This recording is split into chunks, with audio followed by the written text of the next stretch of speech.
Hello everyone, मैं हूं शिवम द्विवेदी और आप देख रहे हैं अपना पसंदीदा चैनल ज्ञानोदय के गुरुजी। इस क्लास में आज हम लोग 11th क्लास की मैथ के पहले चैप्टर जिसका नाम है समुच्चय, इसके बारे में डिटेल से पढ़ेंगे। अभी तक आपने इस चैप्टर के सब वीडियो क्लियर कर लिए होंगे। इस चैप्टर में हम लोग वो सब कुछ एक बार रिवाइज कर लेंगे जो पीछे आप पढ़कर आए हैं। तो चलिए शुरू करते हैं, क्योंकि गुरुजी हैं तो संभव है। अब देखिए ध्यान से, ये समुच्चय चैप्टर है और इसको कहते हैं सेट। तो पहले यही समझेंगे कि आखिर समुच्चय होता क्या है। सबसे पहले हम लोग समझेंगे कि आखिर समुच्चय क्या है। ठीक है, ध्यान से सुनिएगा। समुच्चय क्या है, इंग्लिश में इसे कहते हैं कि सेट। ठीक है, तो ये क्या कहलाता है, सेट कहलाता है। अब ध्यान से सुने, समुच्चय क्या होगा और समुच्चय क्या नहीं होगा। तो समुच्चय की परिभाषा है वस्तुओं के सुपरिभाषित संग्रह को समुच्चय कहते हैं। वस्तुओं के सुपरिभाषित संग्रह को समुच्चय कहते हैं। इसका मतलब well defined combination of the elements is known as set. ये आपको डिफिनेशन इंग्लिश में बताई गई कि वेल डिफाइन मतलब जो सुपरिभाषित हो। ठीक है, तो पूरी तरीके से डिफाइन हो। अब ये सुपरिभाषित क्या है, पहले इसे समझिए। अब मान लीजिए कि आपसे कहा गया कि भारत के सर्वश्रेष्ठ 10 बल्लेबाजों का समुच्चय बनाइए, एक सेट बनाइए। सेट का मतलब समझ रहे ना, जैसे कि वो बर्तन वाला सेट का मतलब समझ गए ना। जैसे कि आप देखे होंगे कि बर्तन वाला होता है जिसमें हम लोग बर्तन एक साथ रख देते हैं।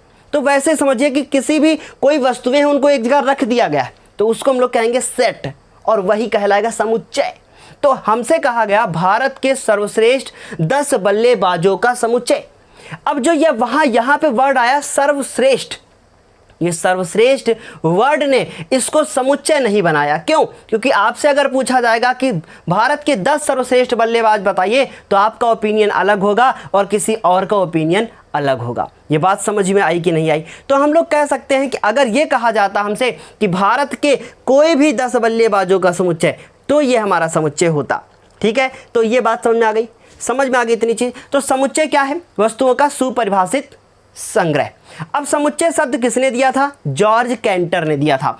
किसने दिया था, जॉर्ज कैंटर ने दिया था। ठीक है, ये जर्मनी के थे जॉर्ज कैंटर, और इन्होंने दिया था ये एक वर्ड, ये इन्होंने सबसे पहले ही जो है अध्ययन किया था जॉर्ज कैंटर ने। ठीक है, तो जॉर्ज की स्पेलिंग GEORG। ठीक है, ये ई नहीं था इनके स्पेलिंग में। ठीक है, ये जॉर्ज वैसे ई होता है पर ये था नहीं। ठीक है, इतनी बात क्लियर समझ में आ गई। तो ये किसने दिया था, जॉर्ज कैंटर ने। समुच्चय क्लियर हुआ। अब मान लो आपको एक क्वेश्चन दे दिया जाए, पहला क्वेश्चन दे दिया जाए कि बताइए कि भारत की नदियां, क्या ये जो भारत की नदियां हैं ये समुच्चय को बनाएंगी? तो आपका आंसर होगा जी हाँ सर, बनाएंगे, क्योंकि भारत की नदियां तो क्या हैं, बहुत सारी हैं। तो ये हम कहेंगे Ganga, Jamuna, Saraswati, dash dash dash, और डैश कितनी बार लगाते हैं, केवल 3 बार। ठीक है, तो ये भारत की नदियां। एक और एग्जांपल ले लिया जाए। अब मान लो आपसे कह दिया जाए कि विभिन्न प्रकार के त्रिभुज,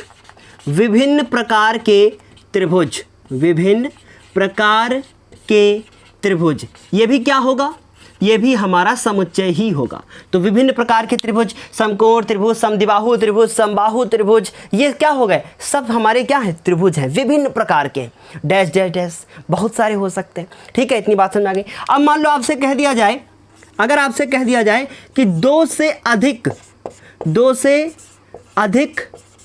व 4 से कम 2 से अधिक व 4 से कम संख्याओं का समुच्चय, तो 2 से अधिक और 4 से कम कौन आएगा बीच में, 3, तो हम लोग लिख देंगे 3। ये बात समझ में आ गई? तो ये भी क्या हो सकता है, समुच्चय हो सकता है। ठीक है, तो समुच्चय क्या नहीं हो सकता है, जहां पे सर्वश्रेष्ठ, सर्वाधिक, ये सब चीजें आ जाएं, वो कभी भी समुच्चय नहीं होगा। इतनी बात आपको क्लियर समझ में आ गई? तो ये तो था समुच्चय।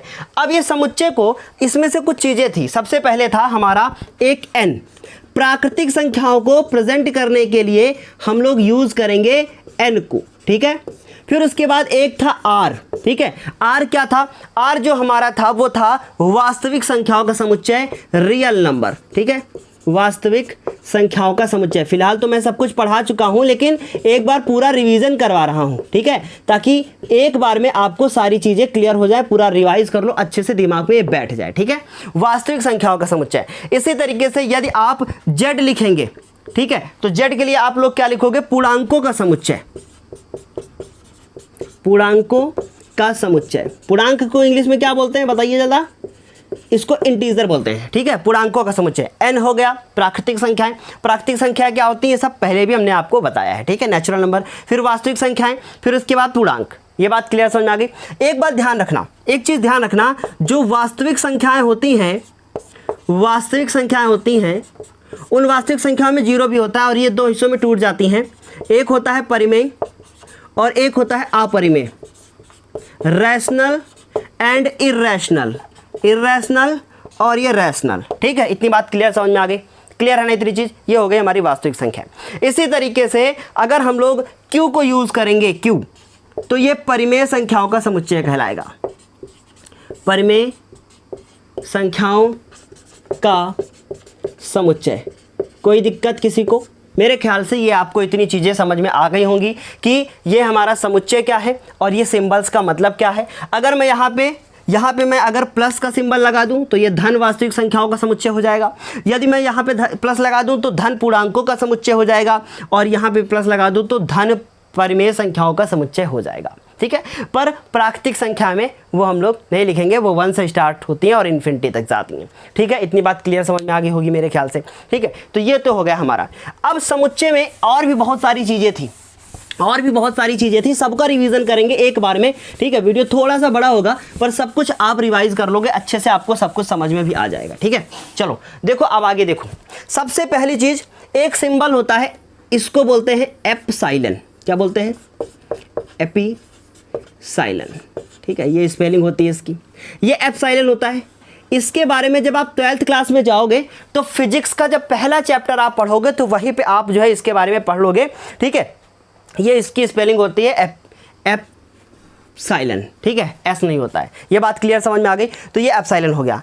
अगर मान लो कि आपसे कहा जाए ये एप्सिलॉन है क्या, तो फिर आप क्या बताओगे? ठीक है, इसको हम लोग पढ़ेंगे बिलोंग टू।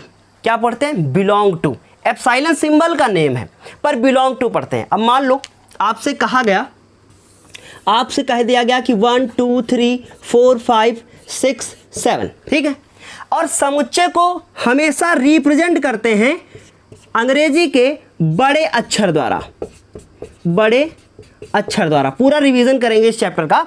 1 2 3 4 5 6 7, ठीक है, बड़े अक्षर द्वारा रिप्रेजेंट करते हैं। अब आपसे अगर पूछा जाए कि क्या 4 जो है वो बिलोंग करता है ए को, तो क्या बताओगे आप? जी हाँ सर, 4 जो है वो ए में है, इसलिए हम लिख सकते हैं कि 4 belong to A. But A belong to 4 नहीं लिखोगे, वो गलत तरीका होगा, ठीक है। अगर मैं आपसे पूछूं कि 9 बिलोंग टू ए, तो क्या बताओगे? नहीं सर ये गलत है, तो फिर इसको ऐसे काट देंगे।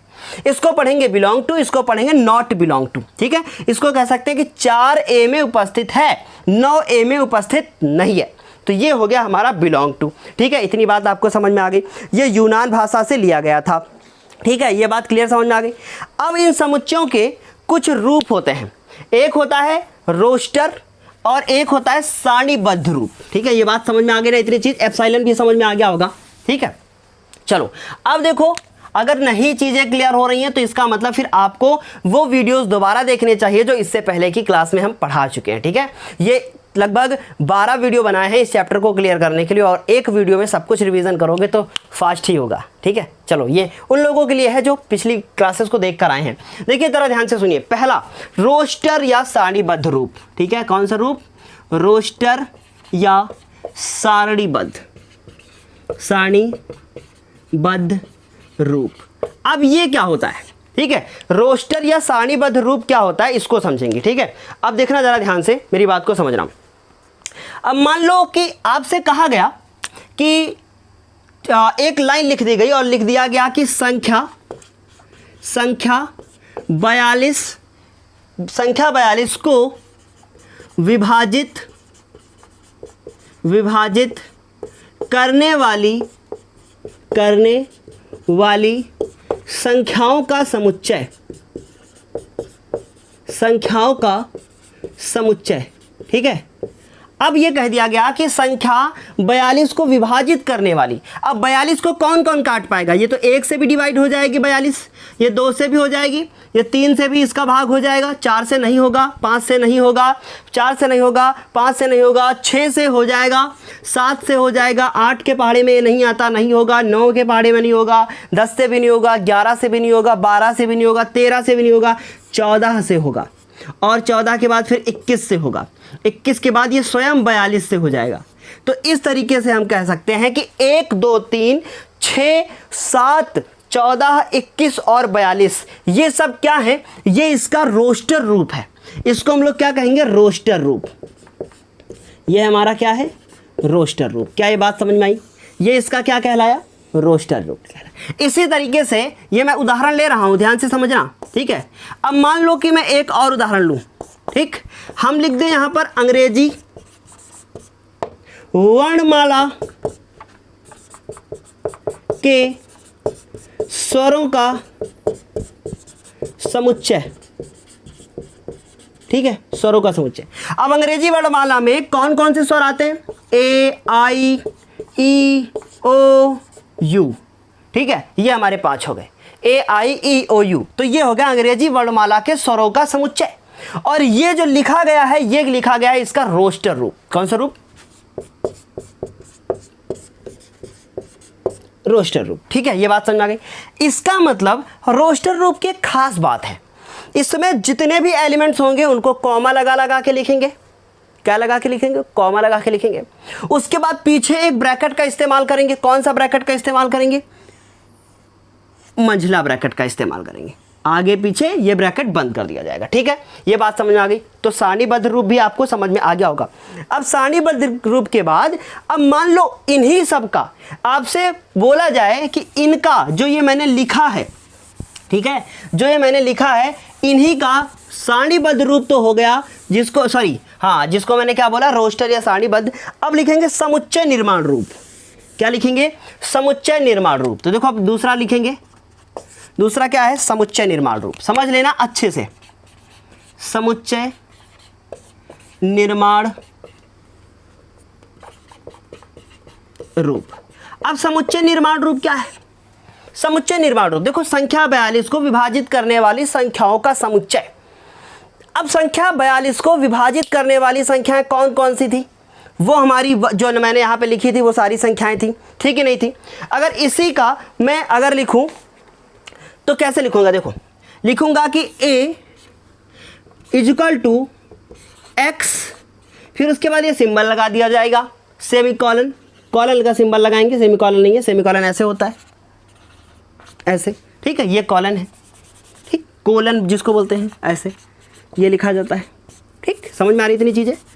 अब देखो लिखेंगे कि अभी जो नंबर्स आए थे वो 1 आया था, 2 था, 3 था, 3 के बाद कितना था? 6 था, 7 था, 14 था, 21 था, 42 था। ये सारी तो प्राकृतिक संख्या है। तो लिखेंगे x एक प्राकृतिक संख्या है, x एक प्राकृतिक संख्या है जो 42 को क्या करती है?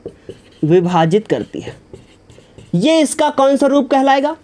मतलब स्टेटमेंट लिख दिया जाए तो उसको कहेंगे हम लोग समुच्चय निर्माण रूप, और अगर नंबर्स लिख के लगा दिया जाए तो उसको हम लोग कहेंगे क्या? समुच्चय निर्माण रूप। बस यही तो था और कुछ नहीं है, ठीक है।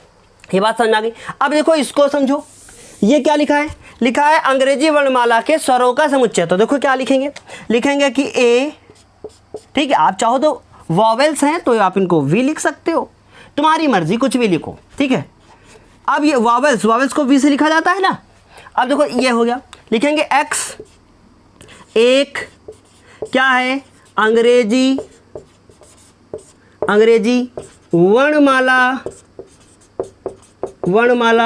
का स्वर है, अंग्रेजी वर्णमाला का स्वर है। तो ये हो गया हमारा क्या?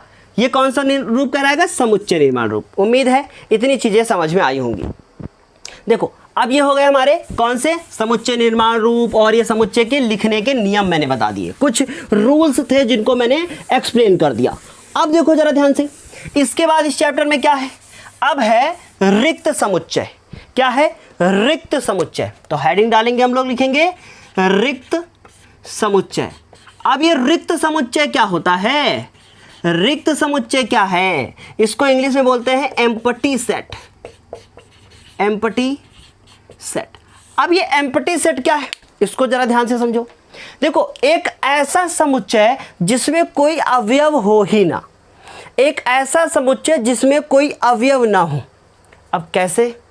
अब मान लो कि एक एग्जाम्पल आपको दे दिया जाए, ठीक है, एक एग्जाम्पल दे दिया जाए, कह दिया जाए कि x और लिख दिया जाए x स्क्वायर -2 इजकल टू 0, जहाँ x एक परिमेय लिखा है, ठीक है, संख्या है, परिमेय संख्या है। अब जरा इसको हल करो, ठीक है, इसको हल करो। इसको हल किया, मान लो किया x square -2 is equal to 0, x square is equal to 2 उधर गया, स्क्वायर उधर गया तो अंडर रूट लग जाएगा प्लस माइनस के साथ। ये तो परिमेय कह रहे थे, ये तो अपरिमेय आ गई, तो ये क्या हो गया? Empty set. इसमें कोई अवयव हो ही नहीं गया, कोई अवयव है ही नहीं, ठीक है। तो इसको कैसे लिखा जाता है? इसको लिखा जाता है a इजकल टू 5। अब कुछ बच्चे गलती क्या करते हैं, कुछ बच्चे ऐसे लिख देते हैं, जो कि गलत है। इसको कैसे लिखना है? या तो ये लिखना है और या तो जो है ऐसे लिखना है, इसके सिवा कुछ भी नहीं लिखना है। तो ये हो गया हमारा क्या? रिक्त समुच्चय। बहुत आसान है, बहुत आसान है। एक और एग्जांपल लिख लो, ठीक है, एक और लिख लो, चलो एक और समझो। मान लो कि आपको b इक्वल टू दे दिया गया है कि x, और जो ये x है इसका मान 2 से क्या है? ज़्यादा है, इसका मान 2 से क्या है? कम है, ठीक, 2 से क्या है? कम है, और 1 से क्या है? ज़्यादा है, 1 से ज़्यादा है। और जहाँ कह दिया, जहाँ x एक सम संख्या है, सम संख्या है। अब बताओ मेरी बात, इन दोनों के बीच में कोई नंबर आएगा? नहीं। अगर कह देते x एक प्राकृतिक संख्या है तो इनके बीच में कौन सा नेचुरल नंबर आ रहा है? कोई भी तो नहीं आ रहा, क्योंकि एक, देखो, 1 से ज़्यादा, 1 से ज़्यादा कौन होता है? 2, लेकिन ये तो कह रहे हैं 2 से कम, तो ऐसा पॉसिबल है? नहीं। तो इसका मतलब हम लोग लिखेंगे कि b इक्वल टू क्या है? 5। इसमें कोई भी जो है अवयव नहीं है, तो इसको हम लोग क्या बोलते हैं? 5। समझ में आई मेरे लाल? क्लियर है इतनी चीज? चलो, रिक्त समुच्चय। अब उम्मीद है कि रिक्त समुच्चय आपको समझ में आया होगा, लेकिन ये रिक्त समुच्चय के चक्कर में अपना दिमाग रिक्त मत कर लेना, पढ़ाई करते रहो मस्त एकदम, ठीक है, टेंशन लेने की जरूरत नहीं है। चलो, अब ये रिक्त समुच्चय समझ में आ गया। अब बताओ इसके बाद कौन आएगा? जल्दी से बताओ। अब इसके बाद आएगा परिमित और अपरिमित समुच्चय, फाइनाइट और इनफाइनाइट, ठीक है। साफ करता हूं इसको।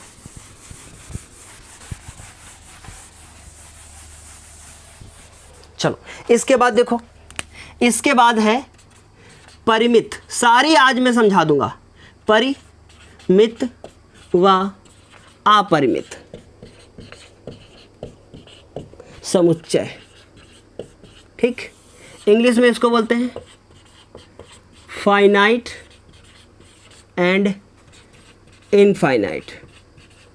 देखो, नाम से ही पता चल गया, नाम से ही पता चल गया कि परिमित और अपरिमित का मतलब पता चल गया। परिमित का मतलब क्या है? ऐसा समुच्चय जिसमें अवयवों की संख्या क्या हो? फिक्स। तो इसका मतलब ये क्या होगा? परिमित क्या होगा? इसमें फिक्स्ड होगा, ठीक। और अपरिमित में क्या होगा? Not fixed. क्या फिक्स्ड और क्या नॉट फिक्स्ड, ये बताओ। नंबर ऑफ एलिमेंट्स, ठीक है, तो यहां लिख देता हूं नंबर ऑफ एलिमेंट्स, मतलब अवयवों की संख्या क्या है? फिक्स है। किसमें? परिमित में। इसमें क्या है? Number of elements not fixed. ठीक है, ये बात समझ में आ गई, number of elements not fixed. Clear है इतनी चीज। इसका एक एग्जांपल देखो, ये 4 के बाद फिक्स हो गया। ठीक है, इसका एक एग्जांपल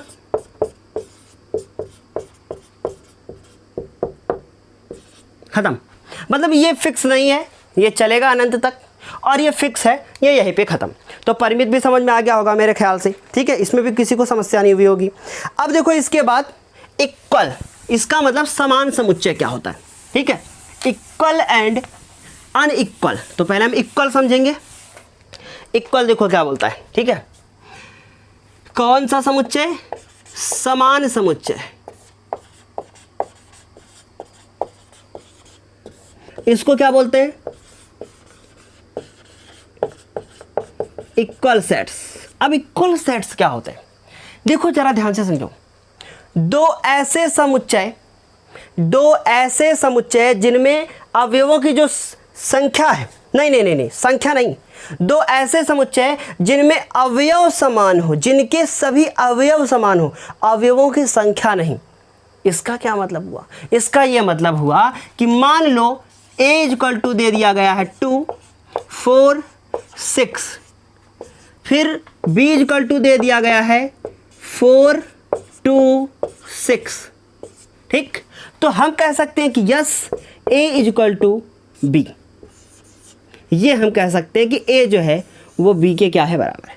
अवयवों की संख्या नहीं। अब मान लो कि आपको a बराबर दे दिया गया 2, 4, 6, ध्यान देना, और b बराबर दे दिया गया 4, 2, 5। अब आप सोचो, अच्छा 3 लोग इसमें भी, 3 लोग इसमें भी, तो a बराबर b। नहीं, गलत। क्या देखना है? अवयव देखना है, अवयवों की संख्या को नहीं देखना है। ठीक है, उम्मीद है ये बात समझ में आई होगी। अगर बराबर है तो ये लिखेंगे, बराबर नहीं है तो इसको b से हम लोग काट देंगे। तो समान समुच्चय समझ में आ गया होगा। अब समान समुच्चय के बाद हम लोग कहाँ पहुँचेंगे? समान समुच्चय के बाद आता है अब सबसे इंपॉर्टेंट टॉपिक, उपसमुच्चय। कौन सा समुच्चय? उपसमुच्चय। अब उपसमुच्चय क्या होता है? उपसमुच्चय को हम लोग कहते क्या है? सबसे पहले ये समझो, उपसमुच्चय।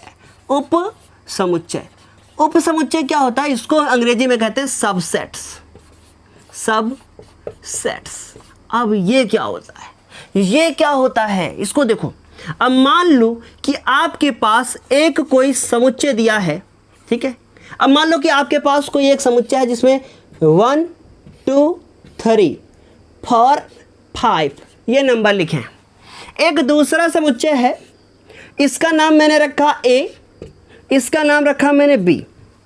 ये जो B वाला समुच्चय है इसमें मैंने कहा कि 3 है और 5 है। अब देखो इसमें 3, 5, इसमें 1, 2, 3, 4, 5। इसका मतलब इसके सारे एलिमेंट्स उसमें उपस्थित हैं। तो यदि किसी समुच्चय के सभी अवयव किसी दूसरे समुच्चय में उपस्थित हों तो हम कह सकते हैं B is the subset of A। B A का उपसमुच्चय है। बस कहानी खत्म, कुछ और है ही नहीं। यदि B के सभी अवयव A में उपस्थित हैं तो हम कह सकते हैं B is the subset of A। B जो है वो A का उपसमुच्चय होगा। आई बात समझ में? अब देखो इसी को हम जरा दूसरी भाषा में समझते हैं।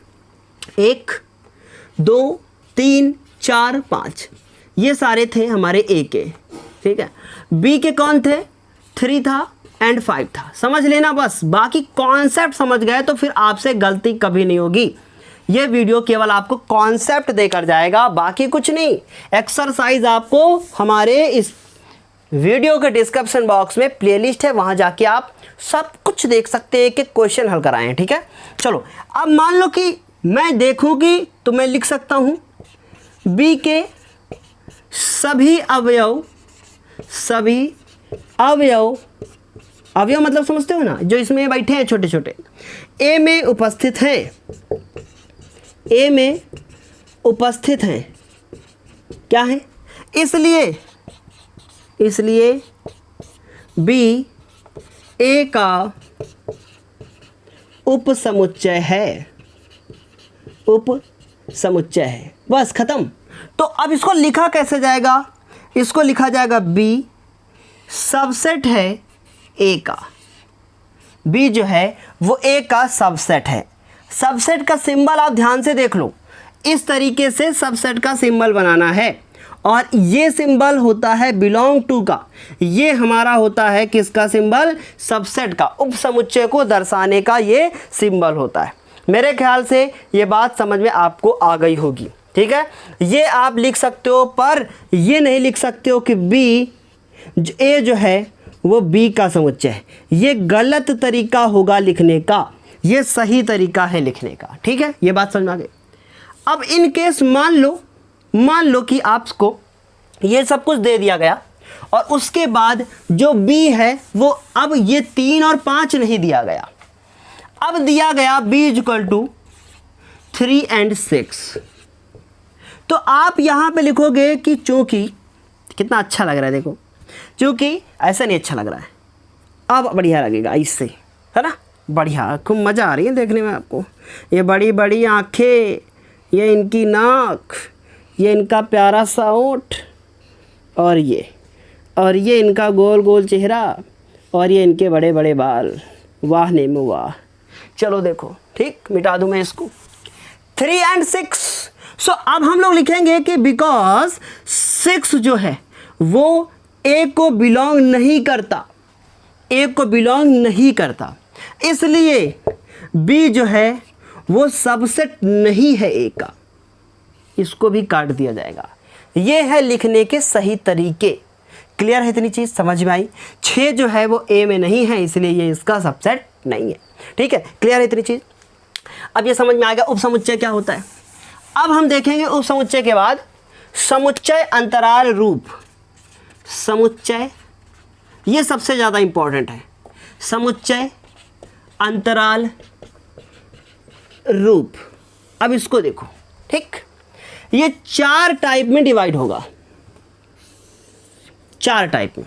अब वो 4 टाइप कौन कौन से होंगे देखो, first, second, third and fourth, ठीक। इस समुच्चय अंतराल रूप को अंग्रेजी में क्या कहते हैं, समुच्चय अंतराल रूप को अंग्रेजी में कहते हैं interval as subset of R, ठीक है, इंटरवल एज सबसेट, बस इतना लिख दो,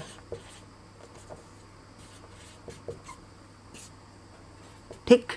ये 4 पार्ट में डिवाइड होगा, ठीक है। अब इसको समझना कैसे, ठीक है, कैसे समझना।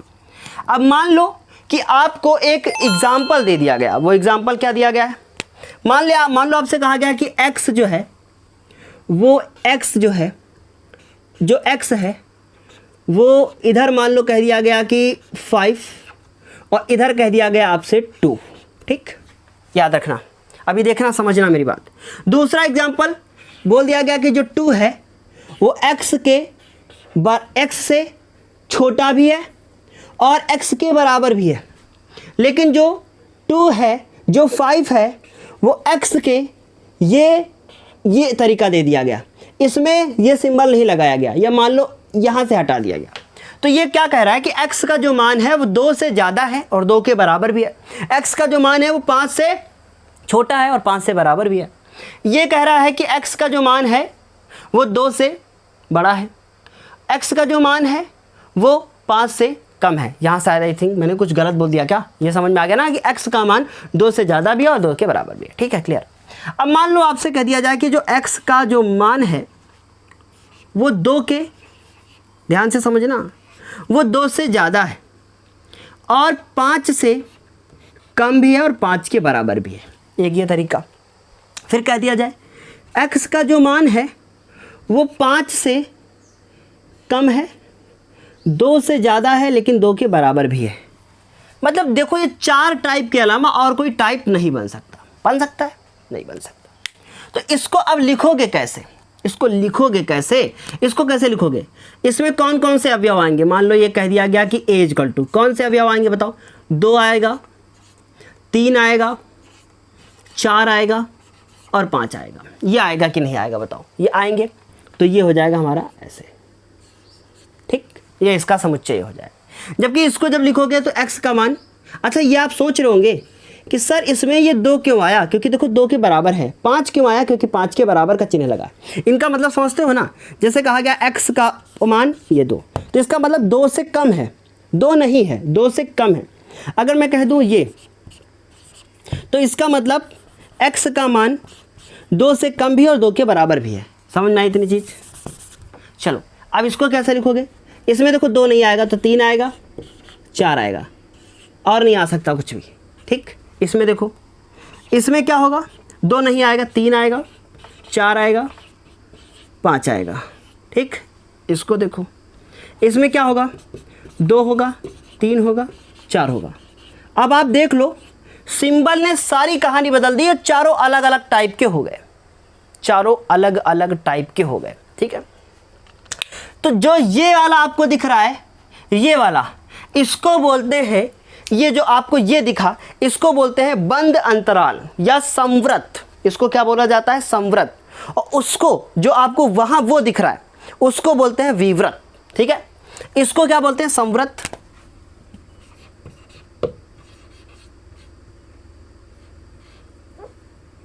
या क्लोज इंटरवल बोलते हैं, क्लोज। और विवृत, विवृत कैसे लिखेंगे? मैं कंफ्यूज हो गया। ठीक, इसको दूसरी भाषा में ओपन भी बोलते हैं, खुला हुआ, और इसको क्लोज बोलते हैं। ठीक, समझ में आई इतनी चीज? अब देखो ध्यान से, इसको अगर मुझे रिप्रेजेंट करना हो तो कैसे लिखेंगे? लिखेंगे 2। ठीक है, क्लोज है, देखो ये बड़ा ब्रैकेट लगेगा इसके लिए, और कॉमा लगाएंगे। 5 है तो इसके लिए भी बड़ा ही ब्रैकेट लगाएंगे। यदि ये बराबर का ये वाला सिंबल लगा है तो बड़ा ब्रैकेट, अगर वैसे लगा है तो हम लोग कौन सा ब्रैकेट लगाएंगे? छोटा ब्रैकेट लगाएंगे। ठीक है, इतनी बात समझ में आ गई। अब देखो, इसके लिए क्या लिखोगे? लिखोगे कि A3 लिखोगे, और उसके बाद नहीं, ये 2 और 5 हो गया, 3 नहीं लिखोगे, 2 और 5 ही लिखोगे। ठीक है, 2 और ये, और उसके बाद कॉमा और 5, नंबर्स वही लिखे जाएंगे, 3 4 नहीं लिखोगे आप। ठीक है, क्लियर इतनी चीज़? क्यों? क्योंकि ये बता रहा है कि ये हमारा ओपन है, तो मतलब ये 2 और 5 इंक्लूड नहीं है उसमें। ठीक, अब इसको देखो, 2,5। अब देखो इसमें ये वाला लगा तो इसमें ये लगाओगे, 5 इंक्लूड है, इसमें 2 इंक्लूड नहीं है तो छोटा ब्रैकेट। इसमें क्या करोगे? इसमें आप करोगे कि 2 लिखोगे, और देखो ये बराबर का है, ये लगाओगे, और 5 और ये लगाओगे। ये 4 अलग अलग टाइप्स हो गए। इनको मैंने आपको बहुत अच्छे से पढ़ाया है। आपके एनसीईआरटी की 11th क्लास की बुक पेज नंबर 13 में इसके बारे में बहुत कहानी लिखी है, बट अगर ये आप इतने अच्छे से समझ गए तो आपको आफत नहीं होगी। ठीक है, क्लियर है इतनी चीज़? जिसको भी 2 और 5 में कन्फ्यूज़न हो रही हो और आप अपनी इस कॉपी को जो है अपनी कॉपी पे ये सारा लिखना चाहते हैं बाय रूल, तो 2 = जहाँ 2 है वहाँ पे A लिख दीजिएगा, जहाँ पे 5 लिखा हुआ है वहाँ पे B लिख दीजिएगा, और पूरा ए नोट कर लीजिएगा ऐसे ही। पर फिर आप ये नहीं लिख सकते हो, जो मैंने रेड कलर से लिखा है ये नहीं लिख सकते। ठीक है, समझ में आई इतनी चीज़? चलो, ये संवृत और विवृत की कहानी भी आपको समझ में आ ही गई होगी। अब इसके बाद देखो पावर सेट क्या होता है। इसके बाद हम लोग देखेंगे पावर सेट क्या होता है, जिसको हम लोग बोलते हैं घात समुच्चय।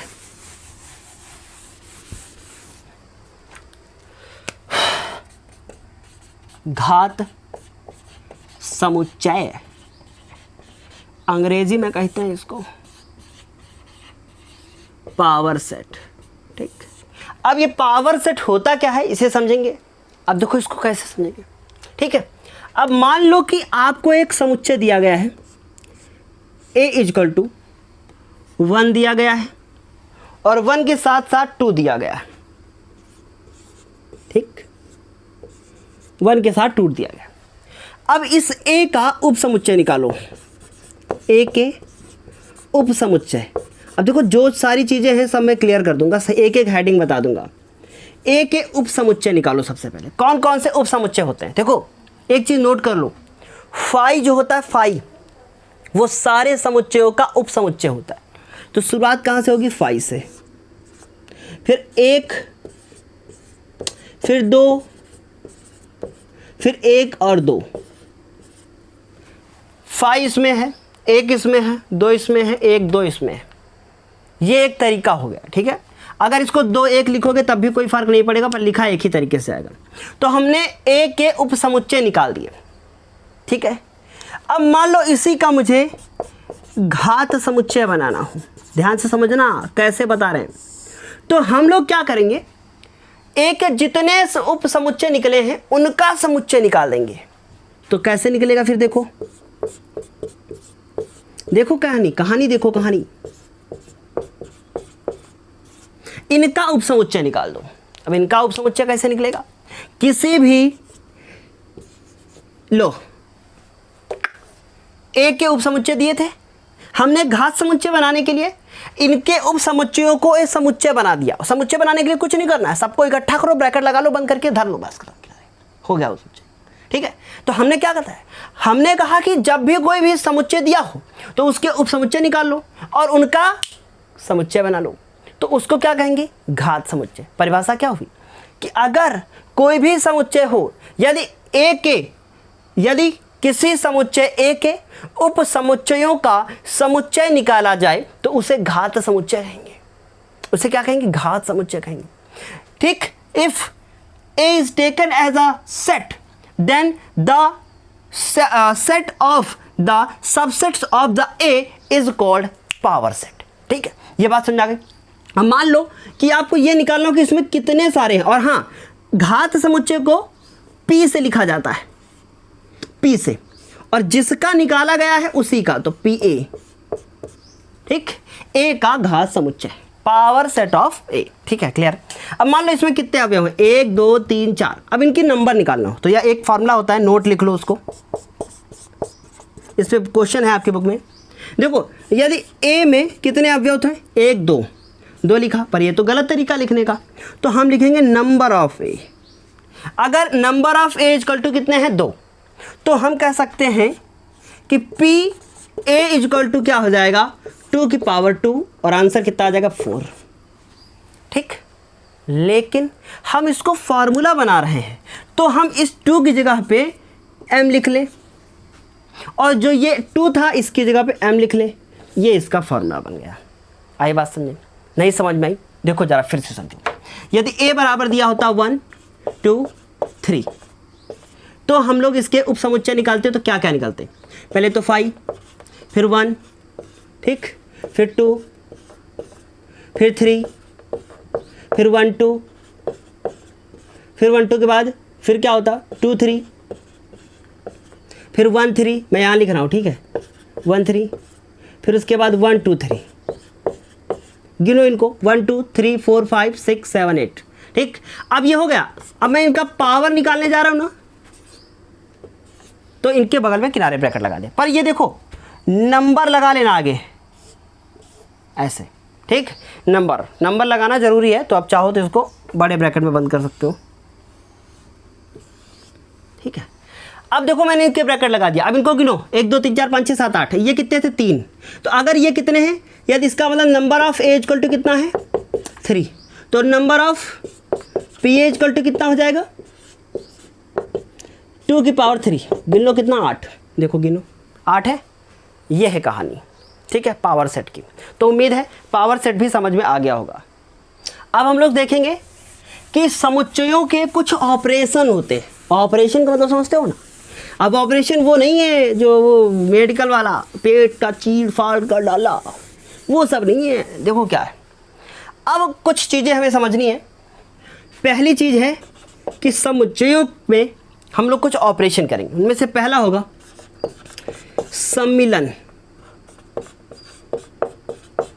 ये हमारा जरा राइटिंग है, तुम समझ लेना, आधा माँ फिर पूरा माँ। इसको बोलते हैं यूनियन। दूसरा होता है सर्वनिष्ठ, इसको बोलते हैं इंटरसेक्शन।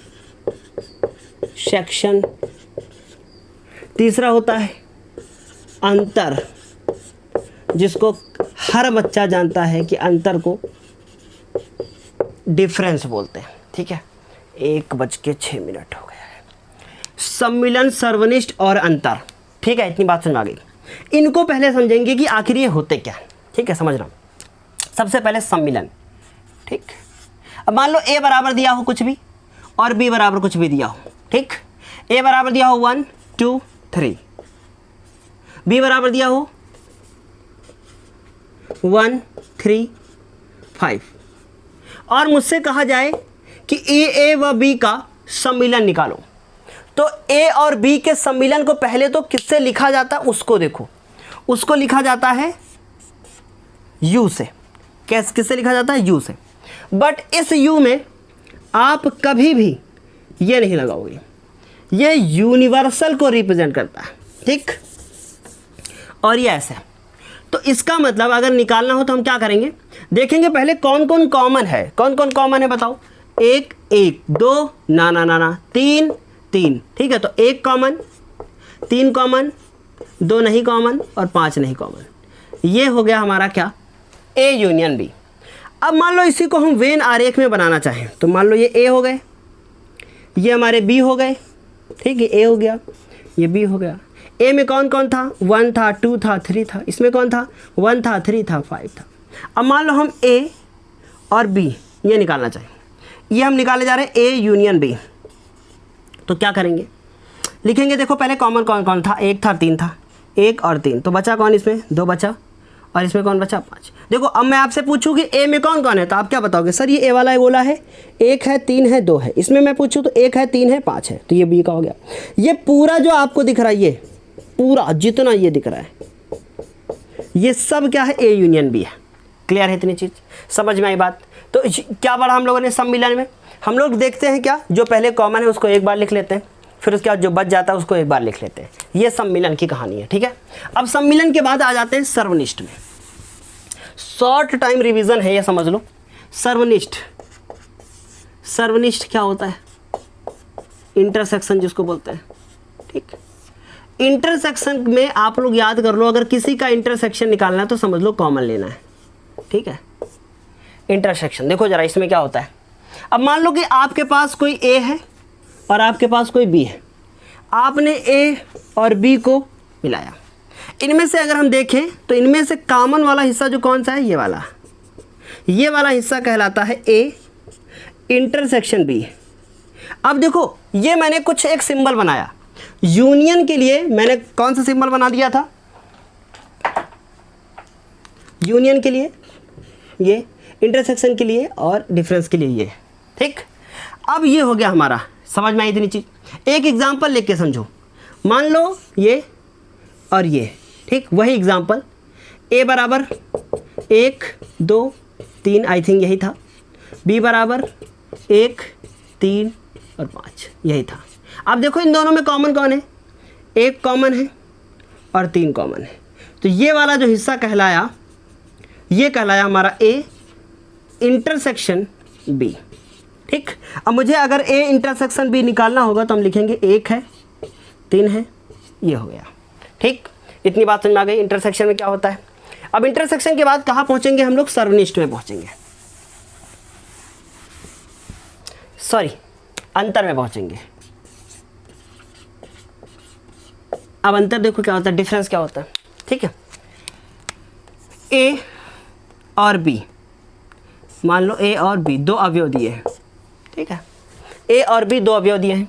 ए में दिया है 1 3 5, इसमें दिया हुआ है कि 1 2 3, ठीक।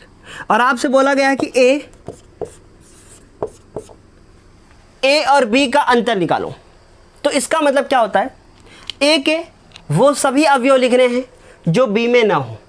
कहने का मतलब है ए के सारे अवयव ले लो और बी के सारे अवयव ले लो। जितने लोग बी में हैं और जितने लोग बी के ए में हैं, जितने लोग बी वाले ए में हैं उनको सबको हटा दो। ए के वो लोगों को लिखो जो कि क्या है, दूसरे के घर में जाके खाना नहीं खाते। मतलब ए के उन लोगों को लिखो जो अकेले हैं। नहीं बात समझ में आई, नहीं समझ में आया। देखो देखो ऐसा समझो, 1 3 5, 1 2 3, ठीक। ये 1 1 मिल गया, ना ना नहीं हो सकता। देखो 3 है इसमें और इसमें क्या है 2, लेकिन 3 3 मिल गया। तो ए के ए में से हमको क्या हटाना है, बी। ए में कौन है, तो ए में है 1 3 5, इसमें कौन है 1 2 3। तो इसका मतलब इनमें से 1 मिल गया तो ये वाला 1 खत्म, ठीक। ये इसका 3 है तो इसमें 3 मिल गया, बचा कौन 5, ठीक। लेकिन अगर आपसे कहा जाए कि बी डैश ए निकालो, तो अब हमें बी के उन अवयवों को लिखना है जो ए में नहीं है। बी के उन अवयवों को लिखना है जो ए में नहीं है। अब बी के देखो कौन से अवयव है, कौन सा ऐसा अवयव है जो ए में नहीं है, 2, ये हो गया। इससे एक बात का पता चलता है, क्या पता चलता है कि कभी भी a dash B is equal to B dash A नहीं होगा। आई बात समझे। लेकिन a union B is equal to B union A होगा, a intersection B intersection A होगा, पर ये कभी नहीं होगा। ये मोस्ट इंपॉर्टेंट थिंग है। समझ में आई इतनी चीज़? तो ये था अंतर की कहानी, ठीक है। अब इस अंतर के बाद हम लोग पहुंचेंगे पूरक समुच्चय में। कहाँ पहुंचेंगे? पूरक समुच्चय में पहुंचेंगे। बहुत आसान है। पूरक समुच्चय अंग्रेजी में कहते हैं कॉम्प्लीमेंट सेट, ठीक है। क्या बोलते हैं? कॉम्प्लीमेंट सेट, ठीक है। डिफरेंस भी पढ़ लिया हम लोगों ने। अब डिफरेंस के बाद कहाँ पहुंचेंगे? कॉम्प्लीमेंट सेट, ठीक है। देखो पूरक,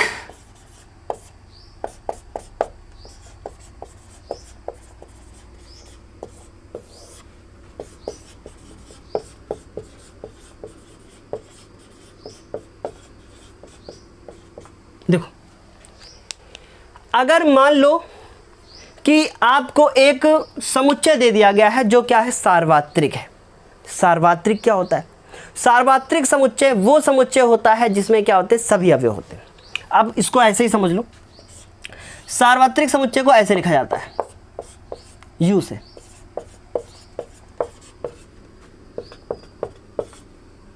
ठीक। ये हो गया। आपसे दे दिया गया है a इक्वल टू 2, 3, 4, मान लो इसको 5 दे दिया है, ठीक। इतनी बात समझ आ गई। अब आपसे कहा गया है a का पूरक समुच्चय ज्ञात कीजिए। बस ऐसे ही क्वेश्चन आएगा, a का पूरक समुच्चय ज्ञात कीजिए। तो अगर आपको a का पूरक समुच्चय निकालना है तो आपको करना क्या होगा? आपका a का पूरक समुच्चय, इसको लिखते किससे हैं? a डैश से, ठीक। a डैश को एक दूसरे नाम से भी जानते हैं, a नहीं, a नहीं, किस नाम से जानते हैं? a नहीं। इसका मतलब मुझे इन दोनों को देखना है, इन दोनों को देखना है, ठीक है। और यूनिवर्सल सेट में से उनको हटा देना है जो a में है। यूनिवर्सल सेट में से उनको हटा देना है जो a में है। इसका मतलब हम दूसरी भाषा में कह सकते हैं ये कि a dash equal to universal minus a, ठीक। अब यूनिवर्सल में कौन था? 1 2 3 4 5, ठीक है। अब इसमें से 2 3 4 हटा दो, ये हटा दो, बचा कौन? ये था हमारा क्या? पूरक समुच्चय। यही है पूरक समुच्चय की कहानी। क्या करना होता है इसमें? एक हम लोगों को सार्वत्रिक समुच्चय दिया होता है और एक समुच्चय दे देंगे, कह देंगे इस a का हम लोगों से कह देंगे कि पूरक समुच्चय निकालो। तो आपको क्या करना पड़ेगा? यूनिवर्सल सेट में से उनको हटा देना होगा जो कि a में उपस्थित होते हैं, ठीक है। तो इसको हम लोग a नहीं भी के नाम से भी जानते हैं, ठीक है। ये बात समझ में आ गई होगी आपको, ठीक है। इस तरीके से ये हमारे पूरक समुच्चय हो गए। अब पूरक समुच्चय के बाद कुछ प्रॉपर्टीज़ हैं जिन्हें हम लोग डी मॉर्गन के लॉ के नाम से जानते हैं, उनको भी देख लो, वो भी इम्पॉर्टेंट है, ठीक है।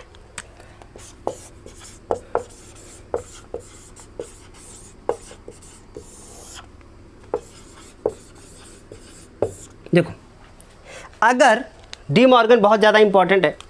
अगर मान लो कि A यूनियन B दिया है और कह रहा है कि इसका पूरक निकालो, तो आपको करना क्या होगा? A डैश अगर यूनियन है तो इंटरसेक्शन हो जाएगा, ठीक। इसी प्रकार यदि A, अभी मैं इनकी डिफिनेशन बताऊंगा, ये दिया है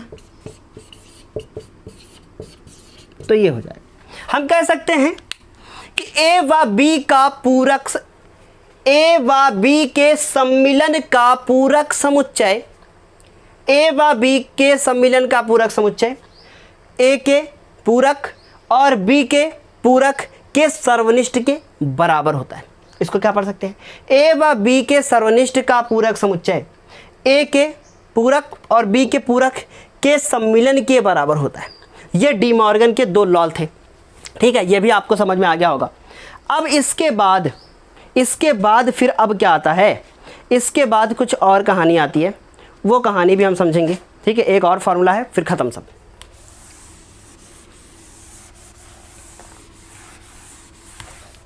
एक और